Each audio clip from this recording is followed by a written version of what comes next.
Battleground New York City, the fight for your vote. Your front row seat to the battle for New York's next mayor. It's the old guard clinging to power, chasing a candidate they never saw coming. Every night, our experts break it down. What New Yorkers want above all else is authenticity. We're listening to the people who matter most, you, the voters. And when the candidates sit across from us, nothing's off the table. What's your plan to make New York City feel like a safer city? S.E. Cupp, that's your perception. Of course, there's a lot of crime. So what's happening right now? Let's dive in. Welcome to Battleground NYC, the fight for your vote. It's Tuesday, October 21st, and we're just 14 days or 2 weeks away from this all-important New York City mayoral race. Later in today's show, we're going to talk with a former congressman about his take on this race and its impact on national politics. We all know that this is not happening in a vacuum. Washington's paying attention. The whole country's paying attention. But first, as always, let's get to some news. Joining me now is Chris Sommerfeldt, the senior City Hall reporter for the New York Daily News. Welcome back, Chris. Thanks for having me. Sure. Okay. Let's start with what is feeling like a really hard push to get Curtis Sliwa to drop out of this race. I was on Fox 5 New York this morning. It's all anyone was talking about. Tell us about your report on John Catsimatidis and Sid Rosenberg and what they said about Sliwa getting out of the race. Yeah, keep in mind for anyone who might not be familiar with those two names, John Catsimatidis and Sid Rosenberg, these are longtime friends and supporters of Curtis Sliwa, who now, as the race is coming to a close, are essentially saying, buddy, we love you, but please drop out of the race. We don't think you have a path, and we think you're harming Andrew Cuomo's chances at being able to defeat Zohran Mamdani, who's the clear favorite at winning. And it's not because they want, just to clarify, it's not because they support Andrew Cuomo necessarily. They just think Mamdani is that dangerous. Exactly. They just see the field at this point as being a two-man race, which, if you look at the polls, that is accurate. It seems to be a race between Andrew Cuomo and Zohran Mamdani, and in many people's view, Cuomo really doesn't have a path unless Curtis Sliwa bows out as well. Additionally, the editorial boards of both the New York Post and the New York Daily News, where, full disclosure, I am a columnist, they're calling for Sliwa to drop out of the race too. Is this sort of unprecedented in your years of covering New York City elections for two papers of record in the city to call one candidate to drop out? I think it is unprecedented. I think there's many things that are unprecedented with this election, though.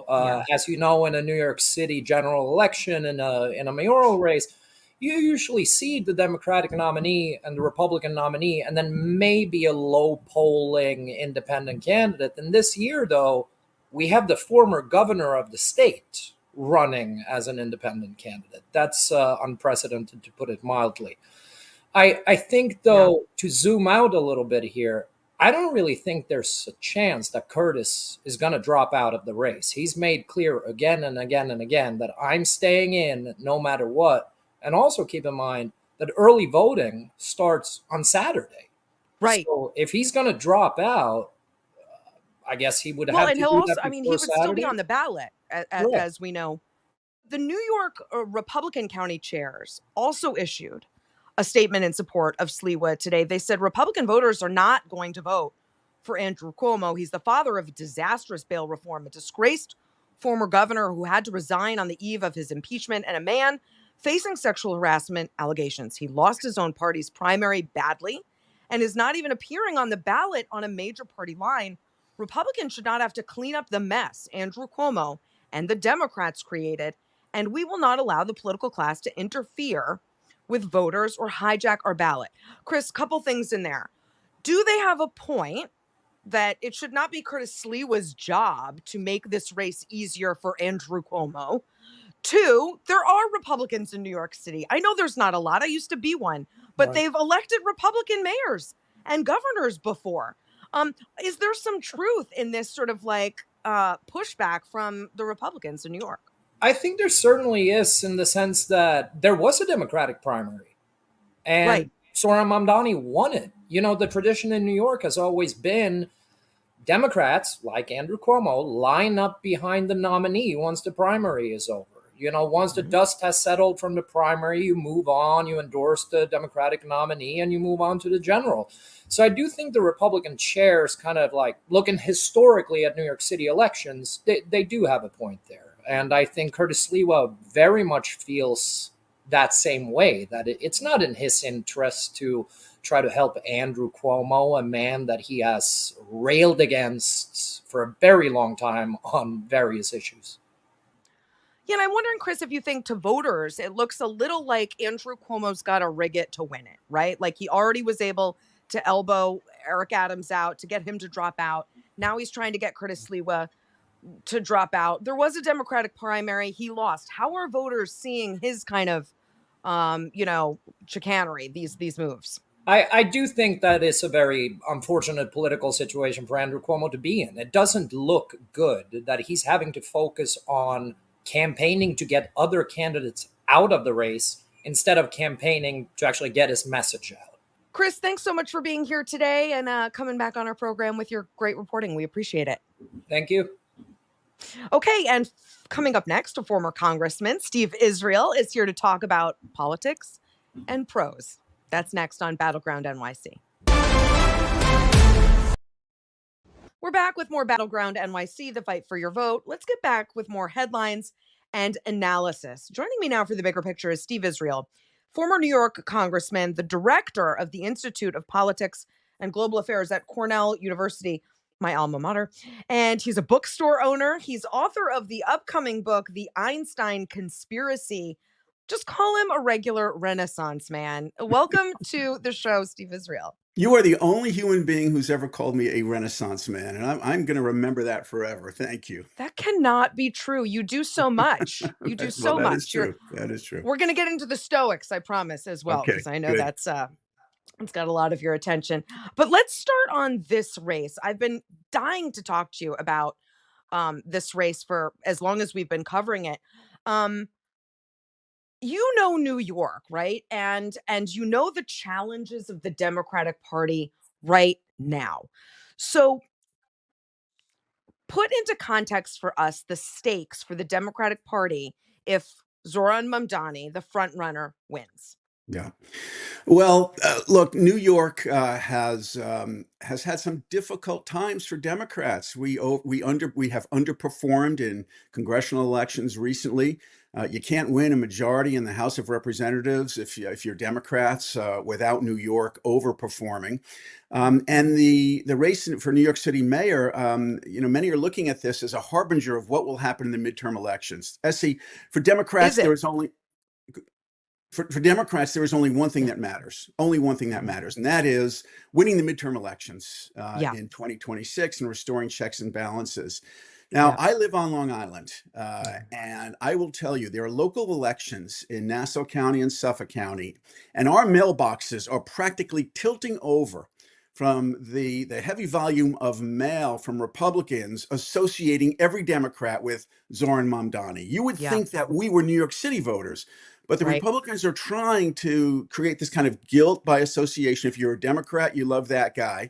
And we're going to see one thing. If these local races are tighter, if Democrats are competitive, it means that the Mamdani effect wasn't that pronounced. If they're blowouts, it means that the Republicans may be onto something. I think if Mamdani wins, and this isn't like a threat or a warning, I just think it's political reality, you're going to see his face on mailers in Texas, in Michigan, in Georgia. Well, you probably will. I'm not convinced yet that those mailers have much impact in a midterm election. I mean, if this becomes in Texas, in Georgia, more importantly, in those battleground swing states that Democrats must win to take the House, places like Pennsylvania, in Wisconsin, in those other competitive districts, if this is a referendum on Zoran Mamdani, then the Democrats are in trouble. If it's a referendum on Donald Trump, Democrats should do fine. And so the Democrats cannot allow this to be a referendum on him. And I would also say, the impact of this race, I think you have to put it in concentric circles of impact. Great impact in the suburbs of New York City, where you have a lot of swing voters. Less impact when you get out of the New York media market. And I'm Mhm. not sure it'll have much impact when you start to drift really far outside the New York media market. Interesting. Okay, so if Mamdani wins, what would you tell Democrats are the lessons to take away? Is it, the strong social media game, the ground Mm. game, the authenticity, the focusing on policy issues? What should they learn since they can't run a progressive democratic socialist in every race around the country, as you know? Well, you're exactly right. There are some key lessons that Democrats can win. What he has been able to do is create like nuclear energy in his Mhm. electorate. Yeah. And maybe there's a perfect storm. It was the concerns on the left, and I disagree with these concerns, but these concerns about U.S. policy towards Israel. It was the fact that Andrew Cuomo got out of the race, and you had a unique set of circumstances with Mayor Adams. So there Yeah. was this perfect storm. But Zoran was able to tap into that perfect storm. He turned the environment to his advantage, which is indispensable in winning an election. Yeah. He won it on the ground. He had really inventive, innovative digital strategies. He's a charismatic guy. I don't agree with him on many things, but you Yeah. cannot undervalue his charisma. And so I would take a look at his more mechanical operations, how Yeah. he was able to tap into those issues and exploit them. Yeah, good advice. For Andrew Cuomo, you and I know this. He didn't want to be doing this. He wanted to be running for president. He didn't think he would be running for mayor of New York City. His future and star were very bright inside the Democratic Party. What do you make of his, political comeback attempt? Well, look, Andrew Cuomo has not 9 lives, maybe 90 lives. This is a guy, he's a survivor, man. This guy just Mhm. comes back. I remember in 2002 when he primaried the New York State Controller, Carl McCall, for governor. And that was supposed to be the end of his career for taking on Carl McCall. He withdrew from that primary. I remember meeting with him on several occasions. I was in Congress at the time to talk about Mhm. his future. And he said, "Look, I've learned my own lessons from that experience. I'm going to do things a little differently." Then he becomes governor after all, and then he dominates the national media market. Yeah. And then he resigns, and he's coming back now. It's very Mm. possible he's going to win this mayoral primary. 90 lives, not 9. Wow. Okay, and then I need to ask you what you make of Hakeem Jeffries and Chuck Schumer and their refusal to endorse Mamdani so far. I mean, they've got 2 weeks to do it, but this is obviously they have slow walked this. What do you make of that? Well, as you know, politics, particularly at the leadership level, is about balancing different interests and equities. Uh, Chuck Schumer and Hakeem Jeffries have their own constituencies, and their Yeah. constituents are their members, and they've got to Yeah. protect their members. Yeah. Yeah, and it makes sense. I just look at Zoran Mamdani, not someone I would vote for, but I look at him Mhm. as one of the bright spots in the Democratic Party where there aren't a bunch of bright spots. I don't know. I might go ahead and hitch my wagon, but you know more than me, Steve, and so I've got lots more questions for you after the break. Don't go anywhere. More Battleground NYC right after this. We're back with Battleground NYC, again with Steve Israel, former New York Congressman, director of the Institute of Politics and Global Affairs at Cornell University, author of the upcoming book, The Einstein Conspiracy. And I can't wait to talk to you about that, Steve. But first, I want to broaden our conversation out a bit. As you know, everyone's watching this race. We just talked about that a little. Um, Whoever wins is going to have to contend with President Trump. And President Trump has already been threatening New York City and other blue cities around the country. That's going to make it really tough for the next mayor, but especially tough for someone like Zoran Mamdani, who really has very little experience working with Trump or running something as big as New York City. What advice would you give to him? You know, President Trump, he likes a foil. The way he operates, he's got to have, somebody that he can rail against. I think that President Trump wouldn't be shedding tears if Zoran won this race because he'd have somebody to campaign against and rail I know against. what you mean. Yeah, You know what I mean, right? The I other do. thing is Trump, he respects strength. Hmm. And when he sees somebody who has figured out how to win an election against the odds Mm. and projects that strength, I think he has a healthy respect for that person. So it wouldn't shock me to see Trump trying to find ways of, on the one hand, Yeah. railing against Mondami, but on the other hand, figuring out how to work with him. Also, there's a lot of real estate in New York City that President Trump would want to protect, and he would want to have a There. decent relationship with the mayor. There you go. I think you're absolutely right. There's something to that. Um, as you know, there's a growing call for more establishment Democrats to step aside and make room for younger candidates. We've had a lot of them on this show. Some Democrats, like Jerry Nadler, seem to get that message, or maybe he was, told that message. Others do not seem to get it, whether that's 88-year-old Eleanor Holmes Norton saying she is not going anywhere, 87-year-old Maxine Waters saying she's run again in 2026. Republicans are doing this too, but you're here, so I'm talking about Democrats. Put it this way: there are 50 members of Congress age 75 and older up for re-election next year. And of those, 70% say they are running again, and 70% are Democrats. Is the party getting this call for real change? Well, the party's leadership in Congress has changed. Nancy Pelosi stepped aside. Jim Yeah. Clyburn stepped aside. Steny Hoyer. I mean, they Yeah. were in leadership for a long time. They stepped aside for a new generation: Hakeem Jeffries and Susan Del Bene, Pete Aguilar, Catherine Clark, and others. Look, I made, SC, I made my own decision after 16 years to Yeah. leave in rare form, unindicted and undefeated. That's I right. felt that there does come a time when you have to have kind of a replenishing of energy. Democrats right now are seeing something remarkable, and that is they're seeing amazing energy on the streets. Most of it is young energy, and so I think that they Yeah. have to tap into it and embrace it. And whether you're a progressive or a moderate, if you're looking at someone like Zohran Mamdani, or maybe it's Graham Plattner in Maine, or maybe it's Omar Fattah in Minneapolis, Mhm. are you thinking the answer is more young candidates, or is it a message for younger Yeah. voters? Look, I have a different view of things. I think it's just being able to tap into the anxieties of voters. I don't care whether you're 25 years old or 65 years old. Yeah. You need to be talking about the concerns of voters, and that's the economy and its jobs and its paychecks and its manufacturing, and it's how do we rebuild the American dream, which has become an American nightmare. It's not about age, it's about resonating with voters. Yeah, that's a really good way of putting it. I was just interviewing Rahm Emanuel for Ah, another show, and he said the exact same thing. The American mhm, dream is gone. It's become a nightmare. that's right. And the Democrat who can speak to that will capture the nation. To Mhm. to that point, are Democrats looking ahead to 2028? Are they in a good position, do you think, to field a good bench?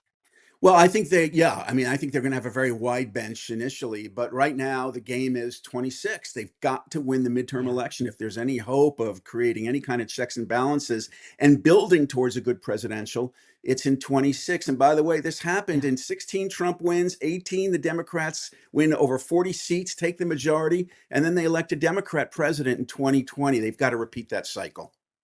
Are they in a good position to do that in time for 2026? Do they have a national agenda that they can present that unites progressives and moderates? I don't think they need a national agenda. They need an agenda that Okay. works in the 15 to 25 competitive districts. You know, what works in Brooklyn, New York doesn't work in Brooklyn, Iowa. So I'm not Yep. interested in a national agenda. I want Mm. candidates and messaging that works in the 25 or 30 competitive districts that will decide the House majority.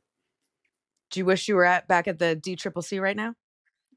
You know, every gray hair on this head is because of DCCC. So no, thank you. I'm fine. I'm a bookseller. Perfect segue. When we come back after the break, I want to talk to you about that, about your new book, and some other fun stuff. Don't go anywhere. Thank More you. Battleground NYC after this.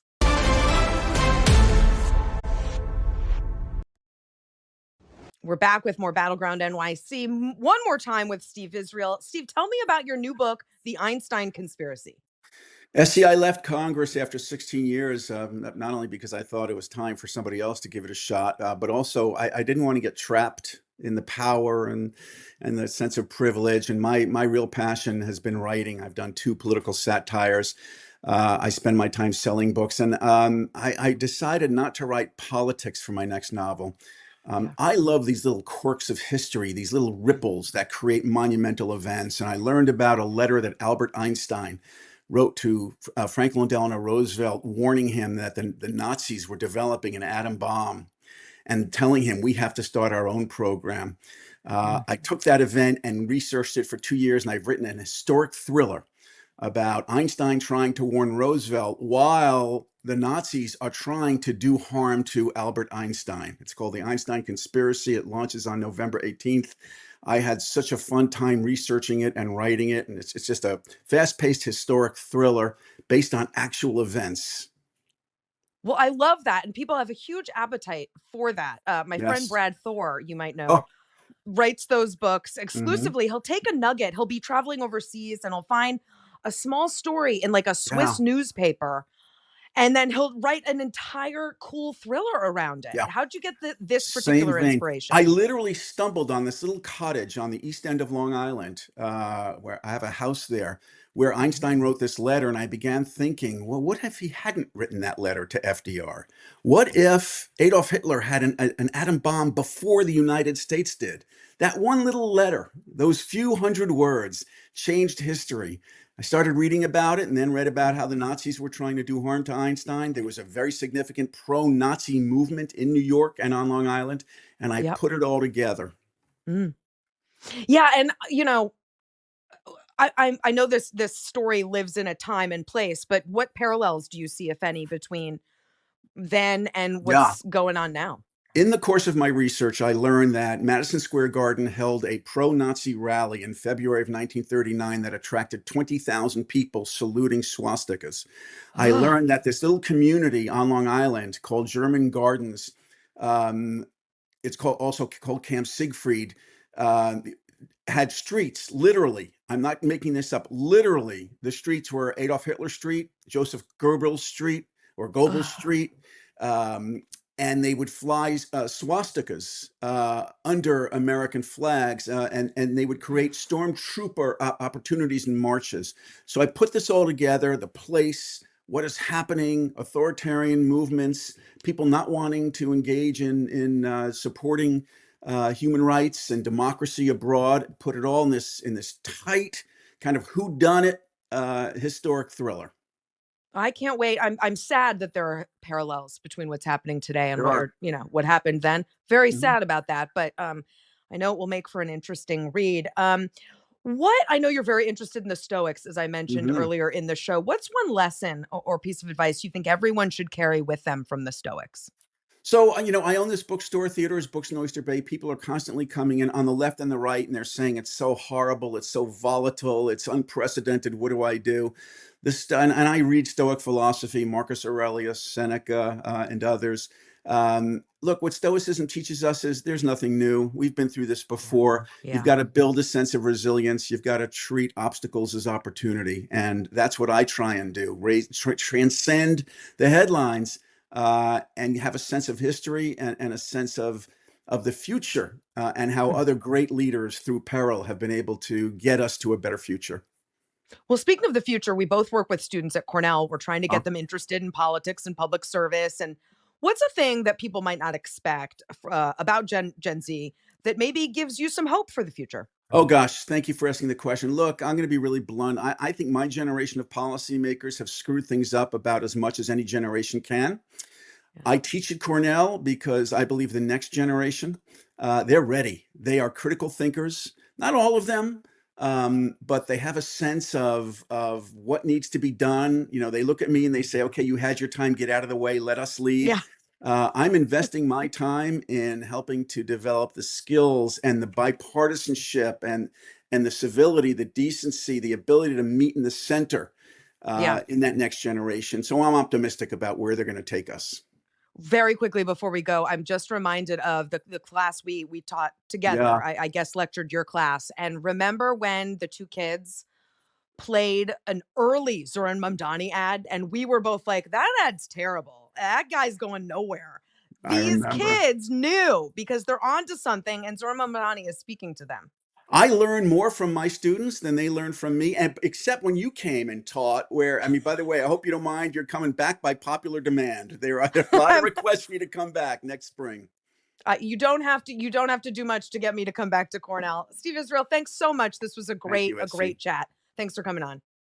And that'll do it for us today. We're back with more Battleground NYC Monday through Friday. And don't forget about tomorrow night's big debate will be on right after. So definitely tune into Battleground after the big debate for analysis and reporting.